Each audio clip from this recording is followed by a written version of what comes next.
एक और क्वेश्चन जो हमेशा से रहता है कि साइंस एंड टेक्नोलॉजी को कैसे कवर किया जाए।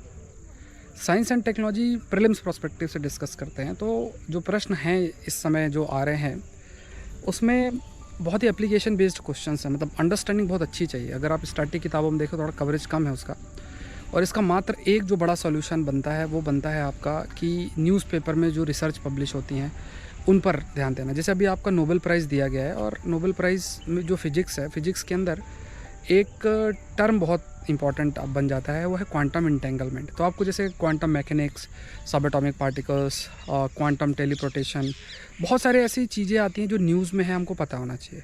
ऐसे ही वायरस है, वायरस से रिलेटेड चीज़ें आती रहती है, RNA virus, DNA virus, recombinant virus, क्या क्या चीज़ें होती हैं। मिशंस लॉन्च होते हैं तो उसके बारे में डिटेल में चीज़ें आती हैं। जेम्स वेब टेलीस्कोप के बारे में जैसे आया था पेपर के अंदर, मेंस में भी प्रश्न आया। तो यहाँ पे अगर आपको चीज़ें मतलब अच्छा स्कोर करना, तो एक तरीका तो ये है, क्योंकि अगर आप बियॉन्ड की तैयारी कर रहे हैं 24-25, तो न्यूज़पेपर को अपने प्रिपरेशन का हिस्सा आपको बनाना, और साइंस के टॉपिक्स पे अच्छा थोड़ा सा पकड़ बना के रखना है। मेरे द्वारा भी सेशन लिया ही जाता है हिंदू का, तो उसको आप अटेंड कर सकते हैं, फ्री रहता है।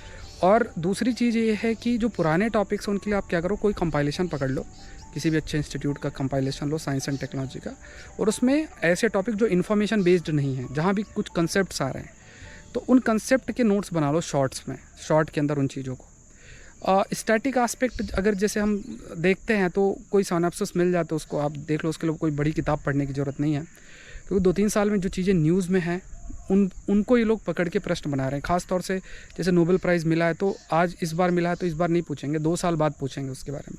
तो ऐसा कुछ है। तो आप 2-3-4 साल में अगर किसी भी एरिया में जो साइंस का एरिया है, फिजिक्स है, केमिस्ट्री, मेडिसिन, इन एरियाज़ में जो नोबेल प्राइज़ मिला, तो उसमें देखो किन एरियाज़ में मिला, उसमें थोड़ा बहुत पढ़ाई करके रखना चाहिए। तो ये साइंस एंड टेक्नोलॉजी का चीज़ है। और दूसरा, जैसे सीडीएस का पेपर होता है, उसमें साइंस के क्वेश्चंस कैसे काफ़ी आते हैं, तो उसको थोड़ा सा देख लो।